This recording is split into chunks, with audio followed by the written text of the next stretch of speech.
sent you another one showing one household with double check.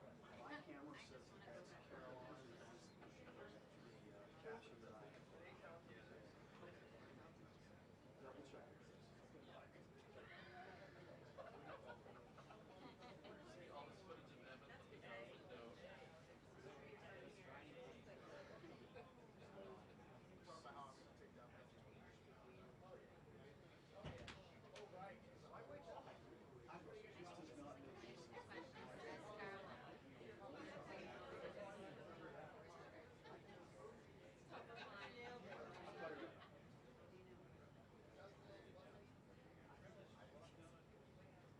This does not make any sense.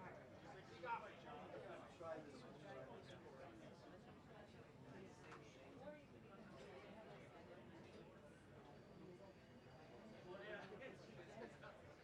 Yeah, I know. I did too.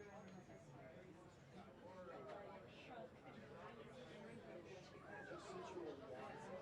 It's good to stand up and sit down.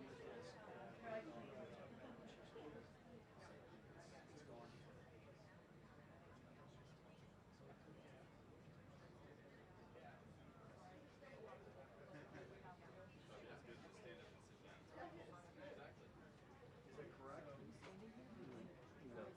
Yeah, I'm waiting for it to come to Right. I'll reload the other one too. Thanks for the comment. To help cut down there. Just gonna get a comment. What if I just take it? Yeah, it's just like you're directly in the shot. She said he's not.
Oh, really?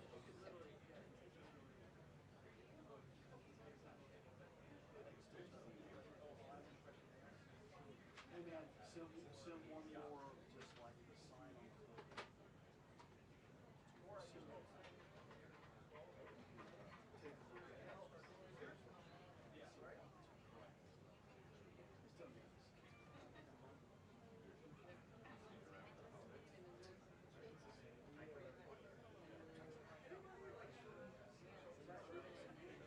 It's the same caption.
lives in. Actually, I really like the other hike better. Staff business street. Okay. The one that's like fancy. We were out with him at Thanksgiving walking around. And I think she's more contemporary. Yeah. Yeah. Through and more pricey. Yeah. So I might switch change my mind. But that one was actually even more expensive. Anyway, how That many better. years? Anna. Maybe other people agree. Game it up home. The trick is like they give you a free bike. It's just one or two days. So if you just say any of the higher priorities in your bike. You have to make an account.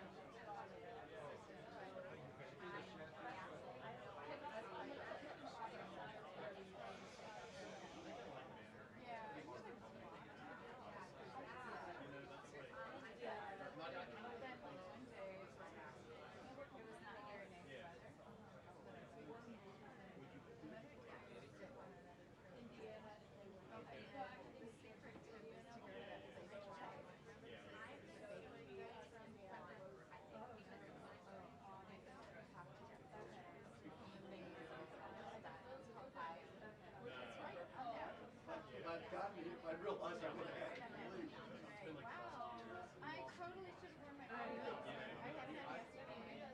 Green turtleneck. Yeah, green yeah, jacket. no, last year was arguably the best. I like the Jeep was the best too. Here. No, it's been awesome. Oh yeah. I know. It's funny.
That's her interest.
Hello, everybody. Good afternoon. Hello. Some new faces in here today. As we approach the end of the year, it is a great time to reflect on how much progress our country has made under President Trump's bold leadership. Given the complete mess that President Trump inherited from Joe Biden and radical left Democrats in Congress, what this administration has accomplished since January 20th has been nothing short of remarkable. While most politicians promise big on the campaign trail and break those promises once they get into office, President Trump promised big and has delivered even bigger. On the economic front, after inheriting the worst inflation crisis in over 4 decades, President Trump's pro-growth policies are making tremendous progress to make America affordable again. Under the painful Biden years, inflation reached a record high 9% and devoured Americans' purchasing power. In President Trump's term thus far, inflation has dropped to an average of just 2.7%, marking critical progress. The Trump administration is working hard every single day to bring down the cost of living through bigger paychecks and lower prices.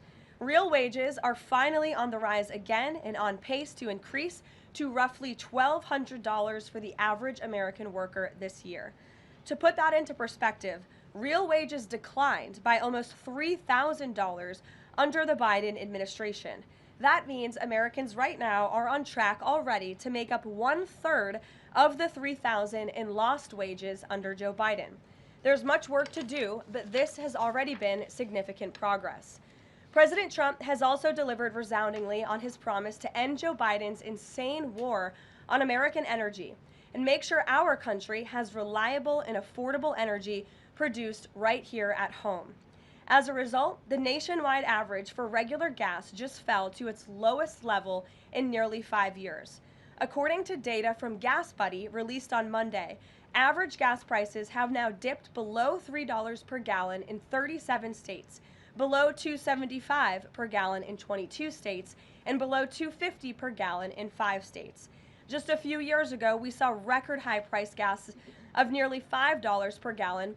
American families faced constant pain at the pump, and those costs caused the price of everything else to go up as well. In fact, the average cost for a gallon of regular gas in the country was the most expensive price during a presidential term in U.S. history under Biden's disastrous leadership, even with them recklessly draining our strategic reserves to try and artificially decrease prices. But thanks to President Trump, those days are long behind us. In the months ahead, Americans can expect prices to fall even further. We know that when gas gets cheaper, everything else gets cheaper too, and that's what this president is focusing on.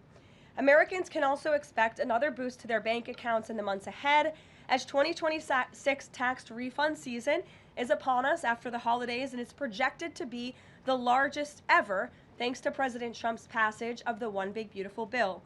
According to recent analysis from Piper Sandler, when Americans file their taxes early next year, their refunds could be about 1/3 larger than usual, or roughly an extra $1,000 per filer. That is money straight into the pockets of the American people. It's only because of President Trump and Republicans' leadership that Americans will now pay no tax on tips, overtime, and Social Security.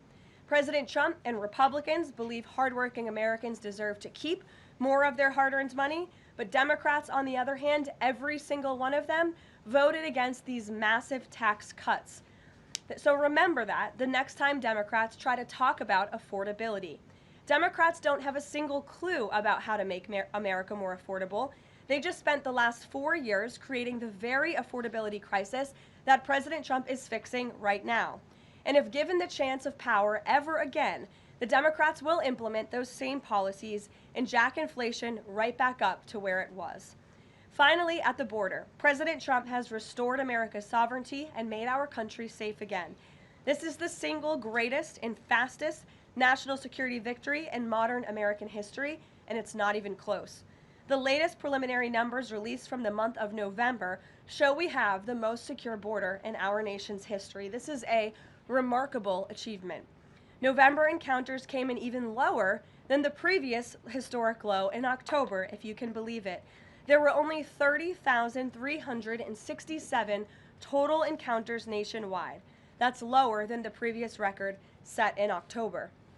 And for the 7th consecutive month, U.S. Border Patrol released 0 illegal aliens into the United States. Let me repeat, 7 months of 0 illegal aliens being released into our country. This is a historic achievement, and it's one that every law-abiding American citizen should be grateful for. At this point, in 10 months under President Trump's unmatched leadership, we've seen less apprehensions overall than we saw in just 1 month under Joe Biden. Again, let me repeat, in 10 months under President Trump, we've seen less apprehensions at the southern border than we saw in 1 month under the previous president. Again, remarkable results. All in all, the economy is back on track and ready to boom over the next 3 years. Biden's inflation crisis is over. Prices are coming down. Wages are rising. The border is fully secure, and America's best days are to come. President Trump has kept his word and delivered for the American people over the past year, and he will not stop fighting, as you heard from him directly this week, until our country and every state in this country is better than ever before. So with that, I will take your questions today. I know there's a lot of news. We'll start with our new media seat. Mr. Bowling, it's great to see you here. He's of Real America's Voice. He's also the host of Edge, his interview and commentary podcast. Please, Eric, why don't you kick us off? Caroline, thank you very much for this, inviting me to the new media seat. As you point out, affordability crisis, it strikes me energy prices have been coming down aggressively since President Trump's second term, approaching $55 a barrel for oil, gasoline, as you point out, under $3 a barrel nationally, first time in 5 years. By the way, that $55 a barrel oil is about half of the peak under the last 4 years of the last administration, half the price. Wholesale prices come down, yet affordability crisis, a lot of the folks in this room, a lot of legacy media, some of the people in the front row, seem to want to call this an affordability crisis right now, forgetting the fact that over the last 4 years prior, we hit 9% inflation, wages, as you point out, were stagnant at best, sometimes had dipped. That's a real affordability crisis there, but they weren't really calling it that then.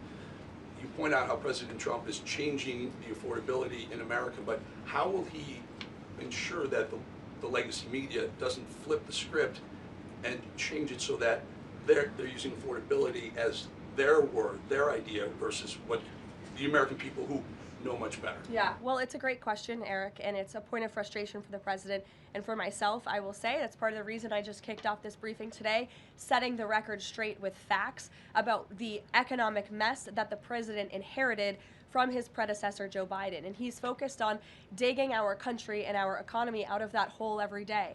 Things are getting better, and they will continue to.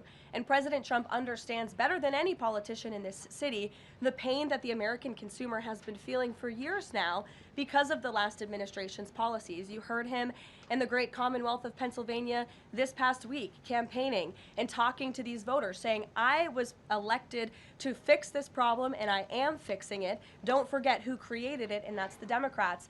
And I think when you hear the president talk about affordability, he's saying the Democrats are the greatest con artists in history because they are now trying to claim ownership of an issue that they created. And every data point and every economic metric does in fact show that the economy is improving. And so I do wish more people would report on those facts. I do wish that more people would remind the American public how we got here and why. It does not mean this president is discarding the feelings of the American people. He gets it better than anyone, which is why his entire administration has been focused on the issue of the economy and energy prices since day one. If I may Sure. follow up, it's reported that around 10,000 commercial driver's license operators have been pulled by your transportation secretary department. Will the president apply that same metric? For the reason was the operators weren't speaking or reading English to a level that was safely, people thought they would safely be able to operate trucks on our roadways. It's estimated in California around 40% of Uber drivers, Uber and Lyft drivers, don't speak English proficiently, and the number's 45% in Minnesota. Will this same rule or metric apply to the gig economy like Uber and Lyft?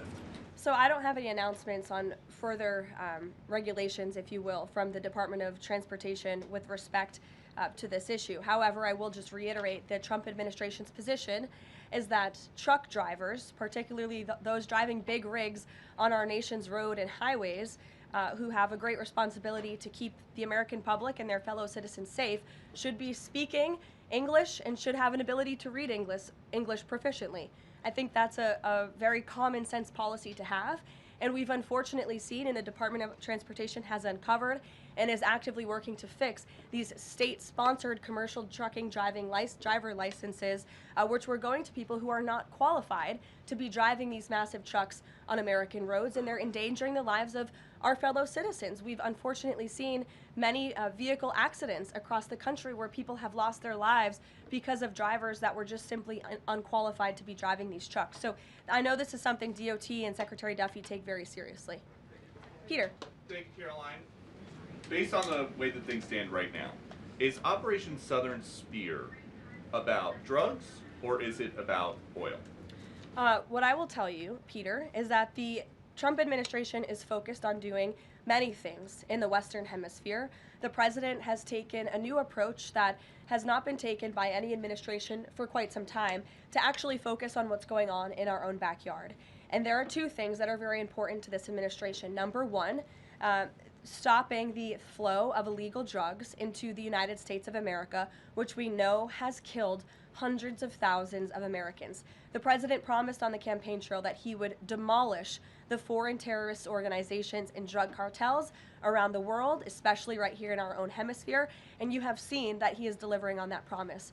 With respect to the oil and what happened yesterday, the Department of Justice requested and was approved for a warrant to seize a vessel because it's a sanctioned shadow vessel known for carrying black market sanctioned oil to the IRGC, which you know is a sanctioned entity. So the president is committed to stopping the illegal flow of drugs into our country. He's also fully committed to effectuating this administration's sanction policy, and that's what you saw and the world saw take place yesterday. And because he said the president is trying to do a lot of things at once, he talks a lot about how he thinks the way to bring down prices for everything would be to bring down the cost of energy. Would he use this seized Venezuelan oil to try to help Americans with affordability here in the United States? Well, what I can tell you right now, the vessel has been seized, as you know. And the Department of Justice did that in conjunction with the Coast Guard and the Department of War. The vessel is currently undergoing a forfeiture process right now. The United States currently has a full investigative team on the ground on the vessel, and individuals on board the vessel are being interviewed and any relevant evidence is being seized. With respect to the oil, that's a different issue. As you know, Peter, the vessel will go to a U.S. port, and the United States does intend to seize the oil. However, there is a legal process for the seizure of that oil, and that legal process will be followed. And just my last one on this. If President Trump launches a bigger military campaign in the Caribbean, is he jeopardizing a possible Nobel Peace Prize? Look, the president has proven over the past year that he is more than worthy of the Nobel Peace Prize. I think he's been nominated for it nearly 100 times this past year, which is definitely a record. He's solved, I think, 9 conflicts around the world we are up to now. He's actively working on the Russia-Ukraine war, which is the big one as we speak, and has been over the past year. With respect to any additional action in Venezuela, I'm definitely not going to get ahead of the president or the United States military. Mary. It now seems all but certain that the Obamacare subsidies will expire at the end of the year. It means more than 20 million Americans are now bracing for their health care costs to soar. Is the president prepared to let this happen, or is he going to step in? The president is prepared to take action on health care, and he wants Republicans on the Hill to do the same. As you have seen, Senate Republicans put forth their own legislation earlier this week. As for the subsidies that are set to expire, I would like to remind you and everybody at home why this is on the brink of happening. Democrats wrote Obamacare. They passed it without a single Republican vote, and then they ballooned it with these expensive COVID subsidies that completely distorted the health insurance market. And then they doubled down, extending those subsidies and setting their own expiration date right now in 2025, which the administration is obviously well aware of, and we are working, the president is working with his healthcare policy team here at the White House, as well as Republicans on Capitol Hill, to find a solution. You said he's working to find a solution. He wants to see a solution to lower health care costs. He does. But these subsidies are expiring at the end of the year. So what is the plan, and what is he going to do to put this in place in the next 2-3 weeks? You'll hear more from the president and from the White House on that very soon. As for wanting a solution to lower healthcare costs, I'm glad you said it, because the president is doing just that. He has made unprecedented progress towards lowering healthcare costs in this country and drug prices. He's secured numerous most favored nation drug price deals, with many more to come. As you know, the One Big Beautiful Bill, the working family tax cut, significantly expanded access to health savings accounts for those on Obamacare. Again, a Democrat written program and approved program, which has led to higher healthcare costs in this country. So it goes back to the issue of affordability. Democrats are now pretending they want a solution to this issue, but they created the problem. The president and Republicans are currently coming up with creative solutions and ideas to lower healthcare costs for the American people, and you'll continue to hear more from them on that. Before these subsidies expire? I just said you're going to continue to hear more from the president and Republicans on this issue, I'm sure. Sure, Bloomberg, go ahead. Thanks, Caroline. The president said he was going to be holding a call with the leaders of Thailand and Cambodia. Have those calls taken place? Is there a readout you can share? The president has not yet engaged in those calls, and when he does, I'm sure you'll hear from him directly, as you always do, after foreign leader calls or from somebody here at the White House. I do know, with respect to the conflict in the peace deal in Thailand and Cambodia and some of the conflicts you've seen arise, reports of that in the press over the past couple of days. The president addressed it in Pennsylvania. The administration is obviously tracking this at the highest levels and is very much engaged. I spoke with Secretary Rubio about it this morning. And will senior U.S. officials be meeting Saturday with European and Ukrainian officials to discuss the peace plan? Look, the United States and the Trump administration continues to be very much engaged in trying to bring the Russia-Ukraine war to an end. The president had a call with Europeans yesterday. His special envoy Witkoff and his team continue to talk with both sides literally as we speak. If there is a real chance of signing a peace agreement, if we feel like those meetings are worthy of someone on the United States' time this weekend, then we will send a representative. It's still up in the air whether we believe real peace can be accomplished and we can truly move the ball forward. The president is extremely frustrated with both sides of this war, and he's sick of meetings just for the sake of meeting. He doesn't want any more talk. He wants action. He wants this war to come to an end. And the administration has spent more than 30 hours, just in the past couple of weeks, meeting with the Russians and the Ukrainians and the Europeans and speaking with them as well. So we'll see about the meetings this weekend, and stay tuned. President read President Zelensky's latest proposal that was sent over yesterday? He's aware of it, yes. Ed. Thanks, Caroline.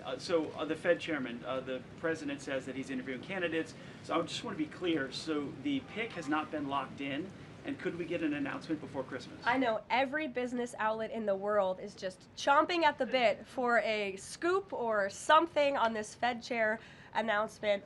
I'm not going to get ahead of the president. I know there's been a lot of reports about potential meetings this week with potential candidates. Look, as always, this is a decision the president himself is going to make. And I know there's a lot of reporting out there from anonymous sources who claim to know something. I would wait and see what the president himself does and announces, and I certainly won't be the one to get ahead of him on that. On the economy, can I ask you about affordability? Michael, go ahead. On the next Fed chair, does the president have an expectation that his pick will lower interest rates next year to his liking? I think the president has been quite clear about what he believes the Fed should be doing, which is lowering interest rates. I know there was a quarter-point reduction this past week, and the president was pleased to see that, but he thinks more should be done. Philip. Thank you, Caroline. On these advanced NVIDIA H200 chips, why is the president willing to allow China to have access to one of America's chief technological advantages? Look, I will tell you just a couple of things. The president put out his own statement on this, which I do think highlights his exact thinking. What you see from the president on Truth Social is most of the time what you hear from the president behind closed doors privately. He told President Xi that NVIDIA will only be shipping H200 products to approved customers in China under conditions that will allow for continued strong national security. The administration continues to maintain a strict export control regime, and we are ensuring that the Blackwell chip and other advanced technologies stay right here in America, and these H200 chips will only be sent to China after undergoing a security inspection here in the United States. Elizabeth. Thank you, Caroline. New York City Mayor-elect Zoran Mondani put out a video recently telling immigrants in New York City they have the right to stand up to ICE. Are you concerned this will inspire New York City residents to resist ICE operations, and what will the Trump administration do if this happens? The Trump administration is definitely concerned about the rise in violence, in attacks, and physical threats that we have seen against our brave men and women who wear the ICE uniform. Again, these are agents who are just simply doing their jobs. They are enforcing our nation's immigration laws, and we've seen more than a 1,000% increase in violent attacks on them and their families. They've been doxxed, they've been harassed, many of them have been physically assaulted and attacked. So we condemn that wholeheartedly. I know the administration has done a lot to protect our ICE agents, and the president stands firmly behind them in conducting these enforcement operations. And there's a lot of talk from Democrat politicians in New York, but the Trump administration will continue to do our jobs in every state, and that's to remove illegal aliens and public safety threats from American communities. Sure. Thank you. I'll go to the gentleman who's very eager, and then to you. Thank you so much. Obviously, Jasmine Crockett, who the president has openly criticized, just entered Texas' Senate race. I asked Mike Johnson, who said that Texas largely supports the president. Crockett, on the other hand, says that Trump is an example of extremism. She says that her support is a referendum on Trump. I'm curious to get your thoughts on this. And has Trump made any statements since she's announced her candidacy? Not to my knowledge, as you know from the White House podium. As a government employee, I'm not privy to comment on future elections, but I do think the president has made his thoughts on Ms. Crockett quite clear, and I do believe he thinks she is wholly unqualified for the office that she is seeking. Joey. Yeah, thanks, Caroline. A federal judge today ordered the immediate release of Kilmar Abrego Garcia from ICE detention. Does the White House have a response to that, and does the administration plan to appeal that decision? Absolutely. The White House, the administration opposed this activism from a judge who is really acting as a judicial activist, which we've unfortunately seen in many cases across the country. Abrego Garcia is present in our country illegally. He is a proven human trafficker. He is a proven gang member. The administration has evidence of that.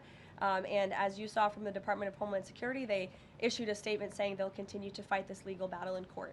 Caitlin. Two questions. I have one on Venezuela to follow up, but first on affordability, since we were talking about the economy at the beginning. If the economy is as strong as the president has said it is, then why is he telling parents 2 weeks before Christmas that they should only buy 2 or 3 dolls for their children? Look, what the president is saying is that if we want products made right here in America, if we want them to be made from American small businesses, which is a large part of the reason the president has effectively implemented tariffs, then we're going to have better quality products right here in the United States. Maybe you'll pay $1 or $2 more, but you will get better quality, and you'll be supporting your fellow Americans by buying American, and that's what the president was saying.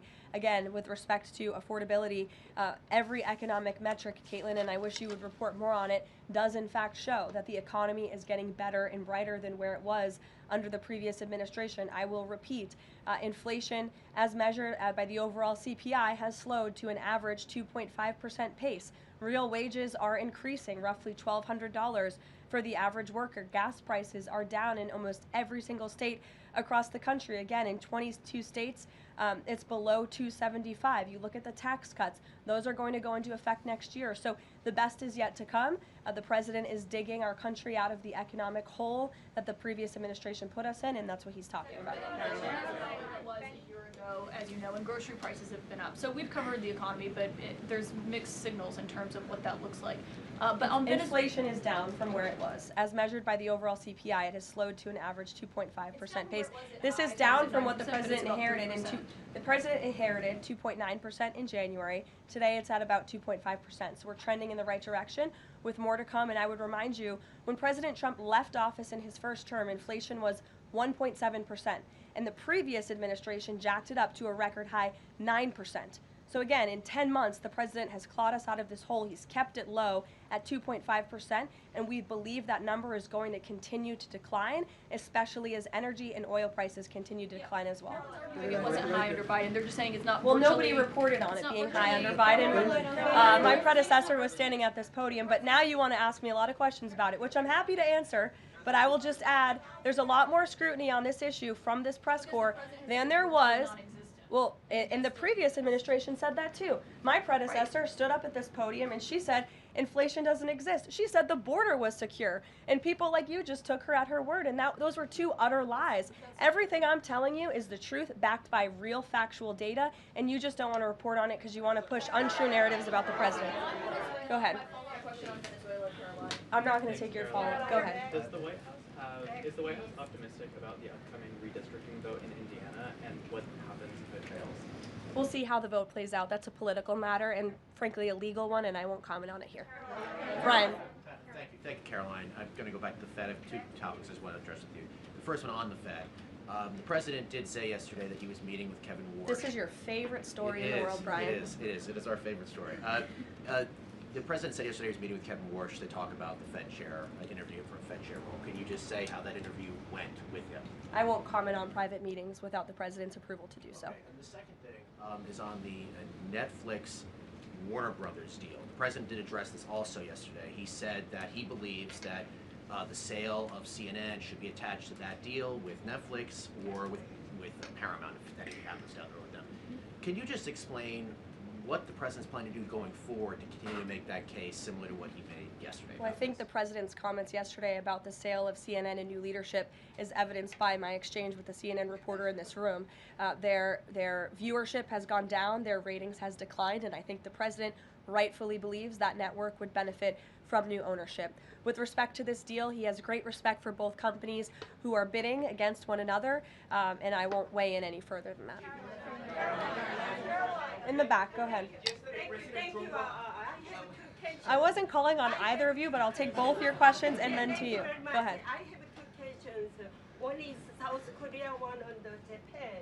First question, the recent U.S.-South Korea trade fact sheet made no mention of agricultural product. Does the United States want to completely open its rice and beef market to South Korea? And second question on Japan. China is using its military power to surround Okinawa, Japan. Is the United States concerned about the military conflict between China and Japan? And what action will the United States take? Okay. To your first question on South Korean beef export to South Korea, I will check with our trade team and we will get you an answer on that. To your second question with respect to Japan and China, the president has a phenomenal relationship with the new Prime Minister of Japan, as you know.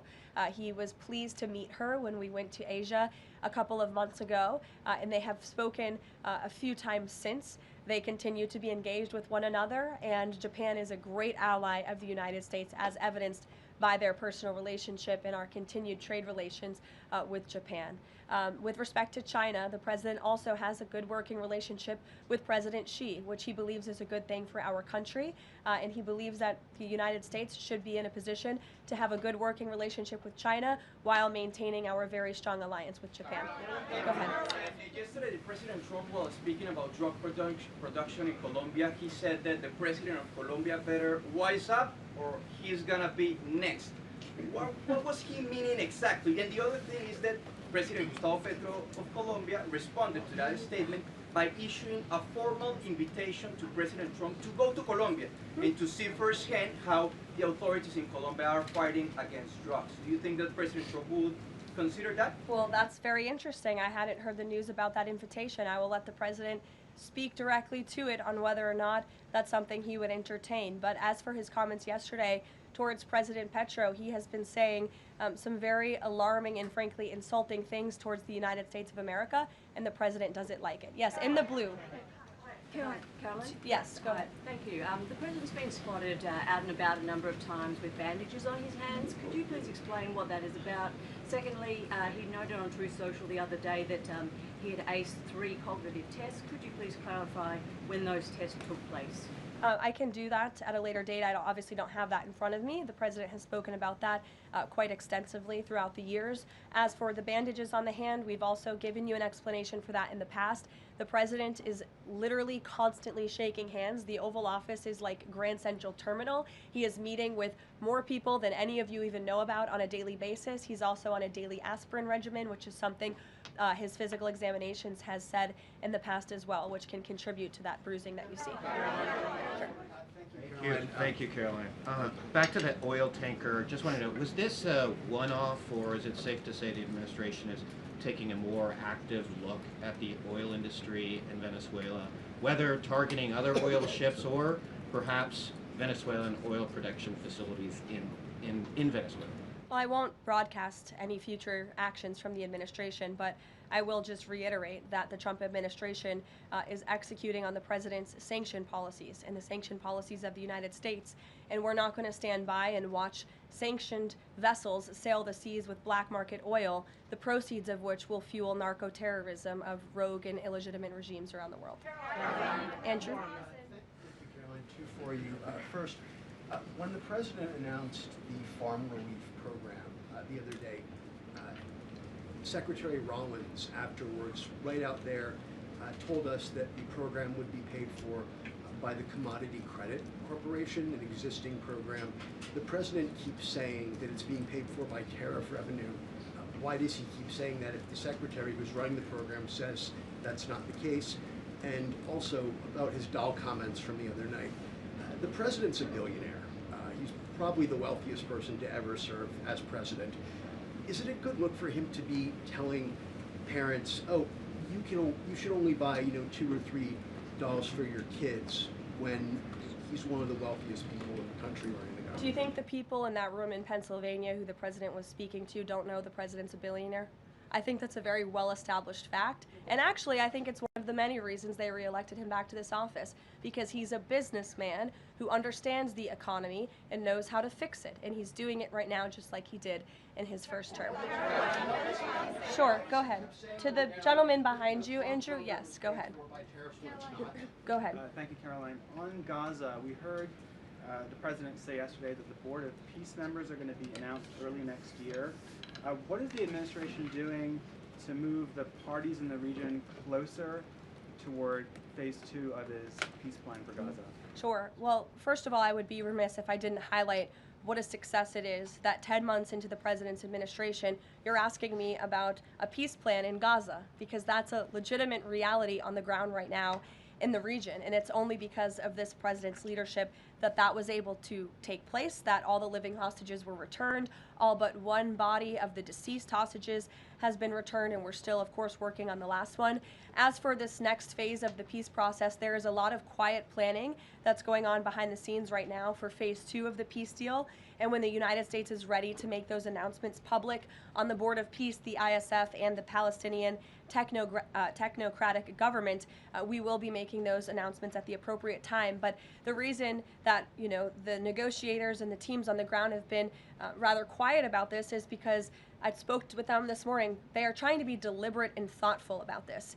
Peace in Gaza, in the Palestinian Strip, is something, the Gaza Strip rather, is something that people have been trying to accomplish for 70 years. So, this is a complex problem, and this administration wants to be very thoughtful about it, and we want to ensure an enduring and lasting peace. And when those announcements are ready, they will be made. Sure. Thank you. There have been reports that Vladimir Putin called Maduro today to reaffirm his support. I wanted to ask if it is concerning to the president that Putin has given such a warm embrace to Maduro. I don't think that would be concerning to the president at all, no. I'll let him speak on it further. Spoken to Putin about that? He has not spoken to President Putin today, and I understand that call to take place this morning, so the answer is no. Thanks. I have a question about the ACA, but just first very quickly clarifying Caitlin's question. You acknowledged that CPI in January when you took office was 3%, and in September, the last month for which we have data, it was also 3%, so inflation... No, it's 2.5%. Not in September, it was 3%. It's 2.5%, the average CPI right now. I have it in front of me. In President Trump's first 8 months in office, inflation as measured by the overall consumer price index has slowed to a 2.5 average pace. This is down from the 2.9% inherited in January. So January is 1 month. So Kelly, in the back. Okay, can I ask you about the ACA really quickly? There are a number of plans that are floating around on the Hill right now having to do with these premium subsidies that are about to expire. Which plan does the White House support? again, I have told you now a few times that the president and the Republicans will continue to unveil creative ideas and solutions to the healthcare crisis that was created by Democrats. And I know Chuck Schumer is putting up a vote today. This is a political show vote. Chuck Schumer is not sincerely interested in lowering healthcare costs for the American people. He's putting this vote on the floor knowing that it will fail so he can have another talking point that he can throw around without any real plan or action. If Chuck Schumer actually wanted to lower healthcare costs, I'm sure the president would welcome him and his entire Democrat caucus to a legitimate coordination on the president's policies of bringing down drug prices, these most favored nation deals. Why hasn't Chuck Schumer ever come out in support of those? Those are going to legitimately, they already are, lower drug prices for the American people. And not a word from Chuck Schumer on it. So I think that just proves this is completely political. Kelly, go ahead. On Venezuela, does the president consider the seizure of the oil tanker an escalation or a step towards war with Venezuela? I think the president considers the seizure of the oil tanker as effectuating the administration's sanction policies, which I've already discussed previously. Potential invasion or potential land strikes in Venezuela aligned with the president's supporters, the MAGA base, does it risk the potential for a prolonged war and U.S. troops involved in that? Prolonged war is definitely not something this president is interested in. He's been very clear about that. He wants peace. He also wants to see the end of illegal drugs being trafficked into the United States and taking the lives of hundreds of thousands of Americans across our country. And he's thinking about that every day here at the White House. With every drug boat that is taken out by this administration, we are saving thousands of lives by deterring those drugs and stopping those drugs from flowing into our country. You will all, excuse me, you'll all hear, excuse me, you will all see the president tonight. He'll be making remarks at the Congressional Christmas Ball, which will be taking place here at the White House. And later this afternoon, he will be signing some congressional bills and executive orders that we, as always, will keep you apprised of. Thanks, guys. Can you say a word about the call with Modi?